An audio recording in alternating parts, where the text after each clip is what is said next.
If a God does in fact exist, and one of our world's religious texts contain the knowledge from that God, what would that knowledge hypothetically look like, and would it be theoretically possible to logically determine which of our world's religious texts possess the knowledge from that real God? That's the question we're going to explore.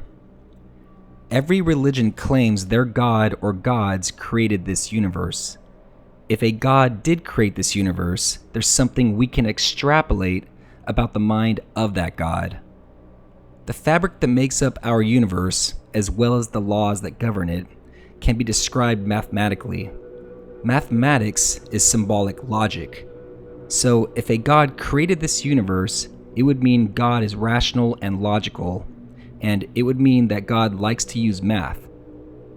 Did a God reveal to us the mathematical answers that describe the functionality of our universe? No. So how do we know our universe operates mathematically? Because we, mankind, have discovered this over the millennia. Since the beginning of time, we've been seeking out the mathematical answers that make sense of our universe. So, 1. God is logical. 2. God uses math, which is symbolic logic. And 3. God does not give us the answers that make sense of this universe. It's up to us to find those answers by utilizing math, which is symbolic logic. These points are important because this suggests something about a God that created this universe. We live in a universe that is governed by math, which is symbolic logic.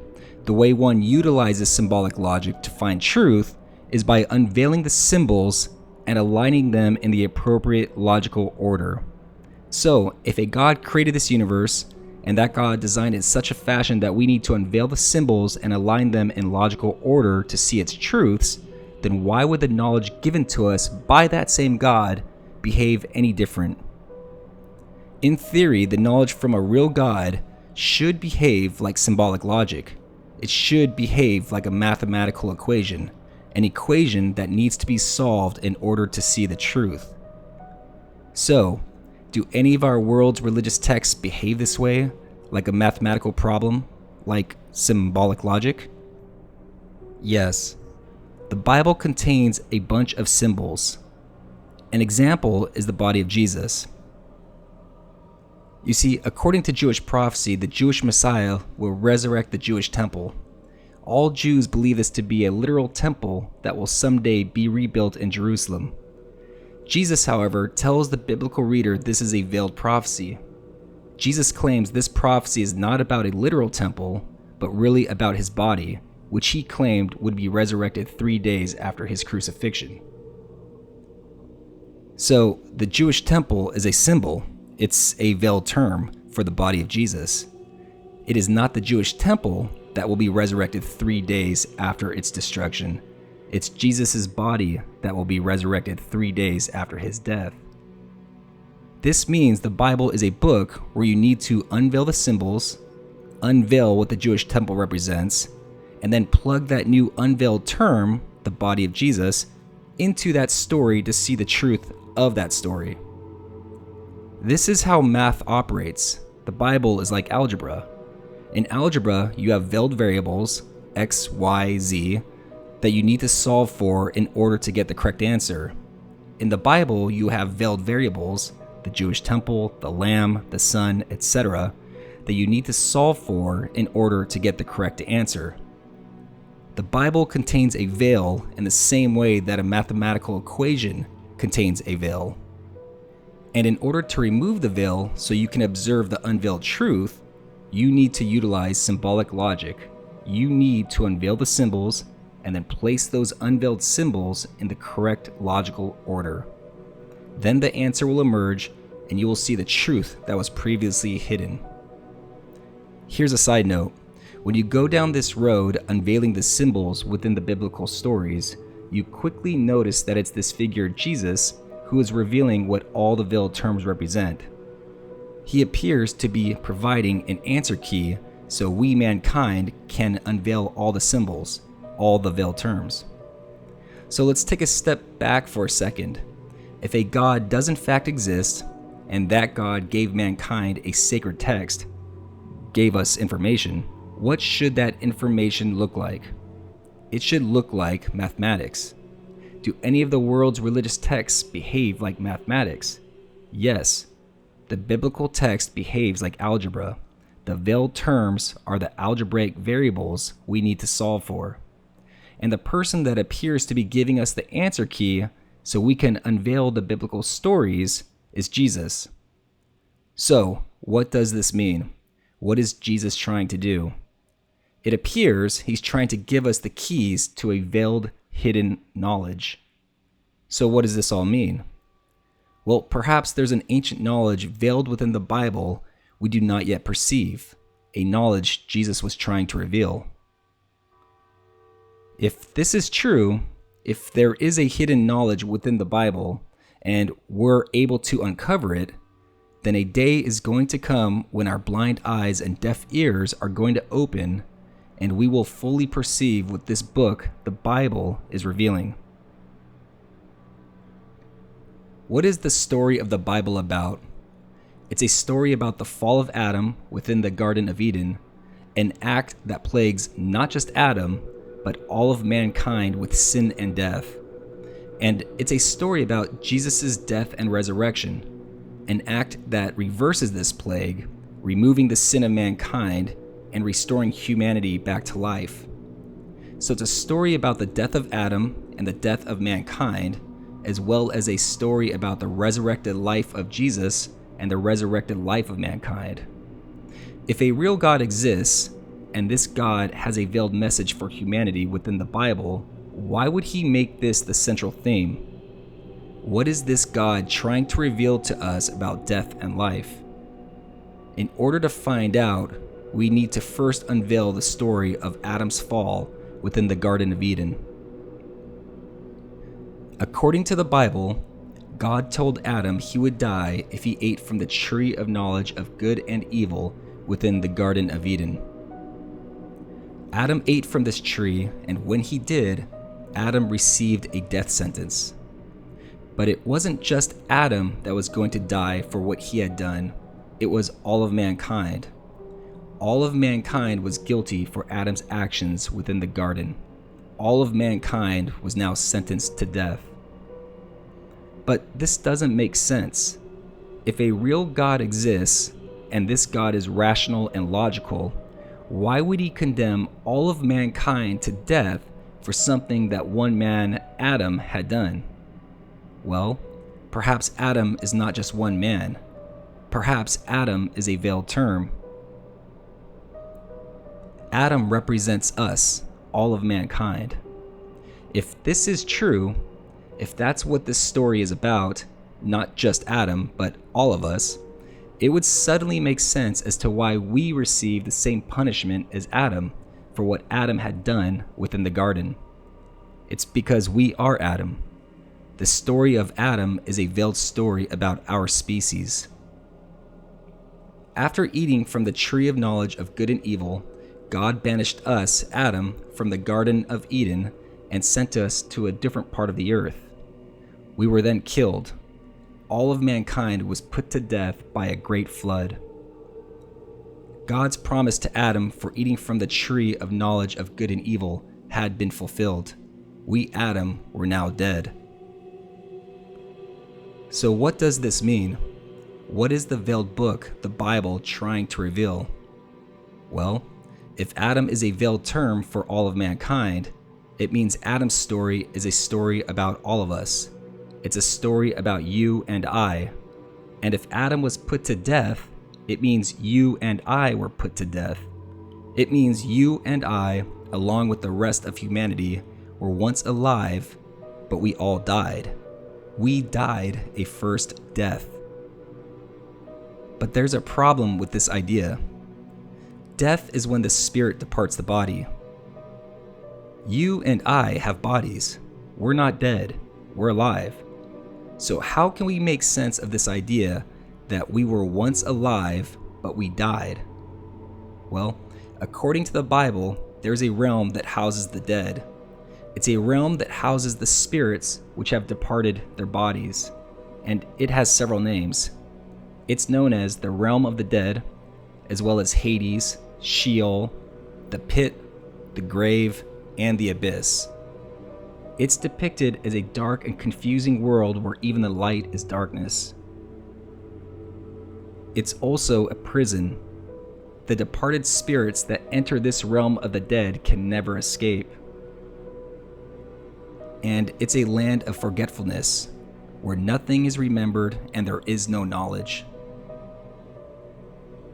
So if the Bible is trying to reveal that we mankind were once alive, but we died, it would mean that our previous physical bodies died and our spirits were sent to the realm of the dead, where they were imprisoned, never to escape.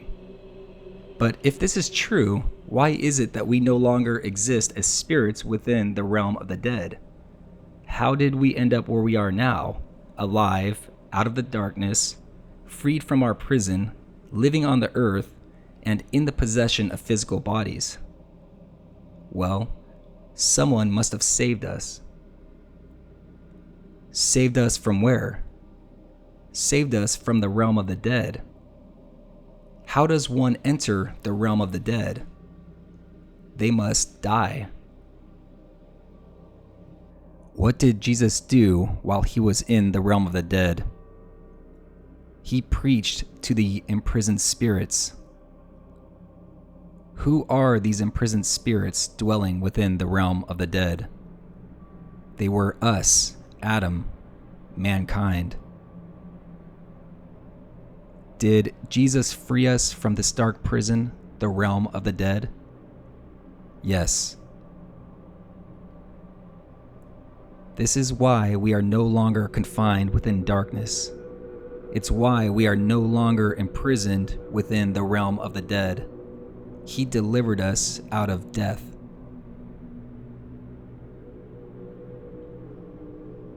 This was God's plan of salvation for us, Adam, all along. It's why Jesus had to die. Jesus had to die so that he could enter the realm of the dead to save us, Adam, whom was dead. But there's still a problem. According to the Bible, the old world on which we once lived was destroyed by a global flood, and all of mankind died. Our spirits were then imprisoned within the realm of the dead, but we were eventually freed by Jesus. But this still doesn't explain how we ended up with new bodies living on a new earth. After all, we're no longer spirits without bodies dwelling within the dark realm of the dead. We now possess bodies. We are now alive.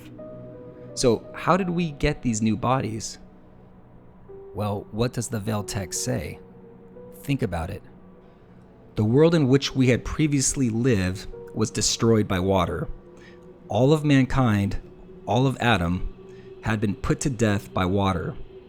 So when the Spirit of Jesus entered the realm of the dead to save us, he was approaching a dark and dead world that was flooded, a dark and dead world covered in water.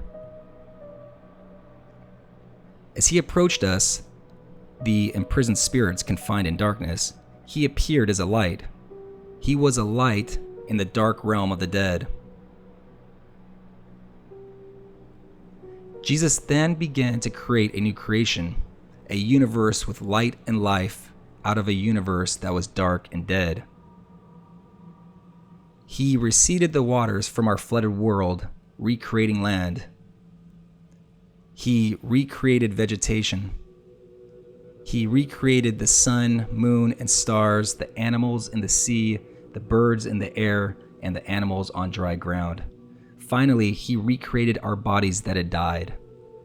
Dust is a veiled term for death. Dust is where the dead reside.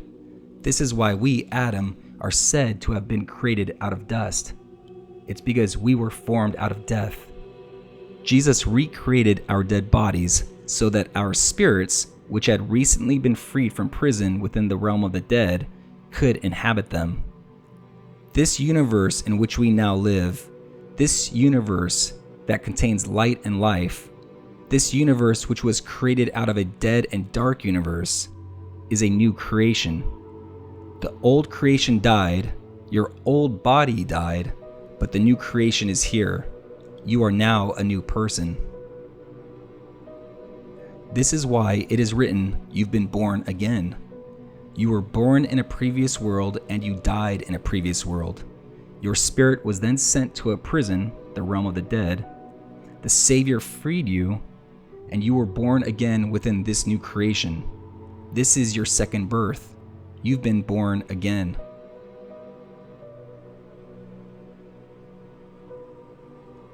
If any of this is true, there would have to be evidence. Prior to being born again within this universe, we were dwelling in the dark realm of the dead. The realm of the dead is a dark realm where there is no knowledge and nothing can be remembered. What do you remember prior to your birth within this universe? Nothing. We remember nothing prior to our birth. There was only darkness. This fits the description of the realm of the dead. This visible universe in which we now live was said to have been created out of the realm of the dead, a dark universe where even the light is darkness. Does a dark universe exist? Is there a dark universe next to this visible universe in which we live? Yes. So the question tonight is, how do we deal not only with the discrepancies in the universe and the calculations that have to be made to account for this discrepancy and the theories that abound about this discrepancy, but we're going to also deal with the fact that scientists are debating all various scenarios of what this could possibly be. We're going to talk about the process of discovering what dark matter actually could be. Lisa, where do you stand on this? Is there a short elevator pitch to what the dark matter is? Yeah, but they probably would be wrong, kind of along the lines of what Neil just said. I mean, I think everyone wants to find a simple explanation to say it's one simple particle, but that is a very, very big assumption. And it's true, we know some properties of dark matter. We know it's very weakly interacting. We only know about its gravitational interactions at this point. It's also, we know it's matter, it clumps together.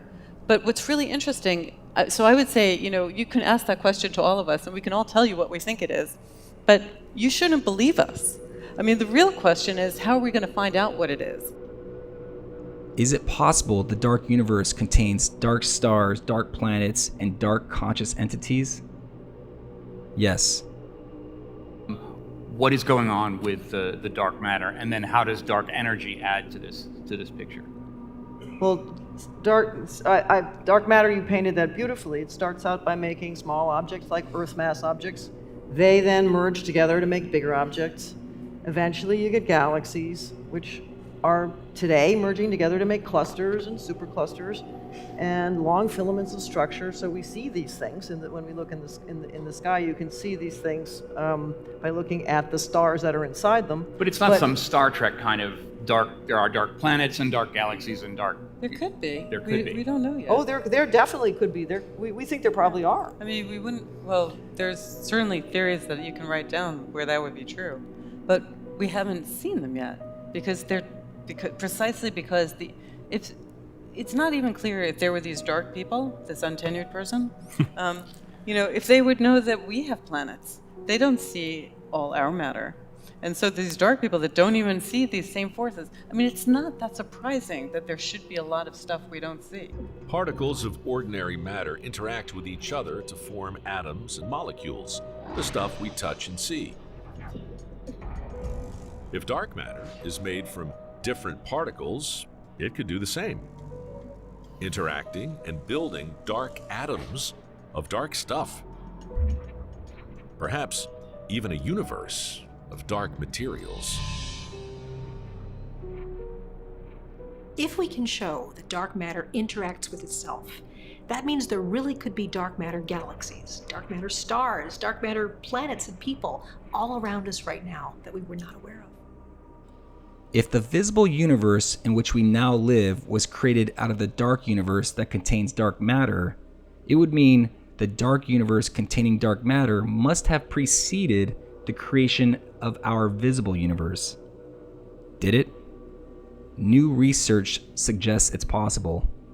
But a new study published last week in Physical Review Letters may have just opened the door to a startling possibility. It provides mathematical evidence suggesting that dark matter might be so hard to find because it formed before the Big Bang.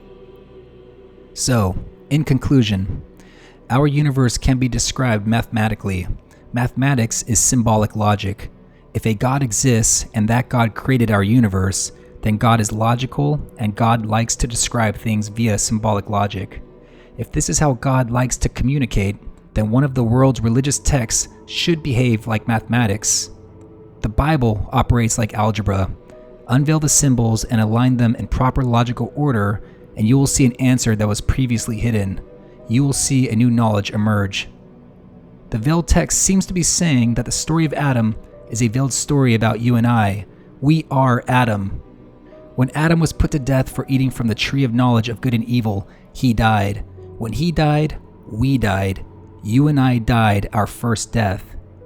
We were then sent to the dark realm of the dead, where we were imprisoned, never to escape. Jesus died, entered the realm of the dead, and saved us. He freed us from our prison and created a new creation, separating light and life from the dark and dead. We were born again within his new creation, which is why we currently have these bodies we possess.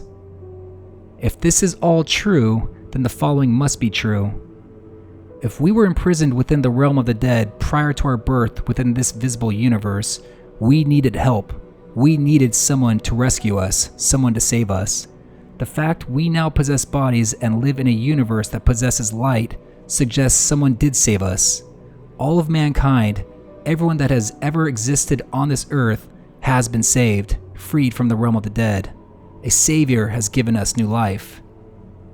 If this creation was constructed to save us, mankind, from the dark realm of the dead, it would explain why our universe does not appear to be teeming with life. This universe was constructed solely for us, Adam. The realm of the dead is a dark universe. If the realm of the dead exists, a dark universe must exist. Does a dark universe exist? Yes. Within the Bible, the realm of the dead houses dark conscious entities that have died a first death. The dark conscious entities have form, but they are made out of a different type of matter than we are, which is why we cannot see them. Their reality does not interact with our reality. Is it possible dark conscious entities possessing exotic physical form exist within the dark universe? Yes. Physicists theorize the dark universe might possess dark galaxies, dark stars, dark planets, and dark life. The Bible talks about a resurrection of the dead. Since we died but are now alive, are we the dead that have been resurrected? No. The bodies we currently possess are a new creation.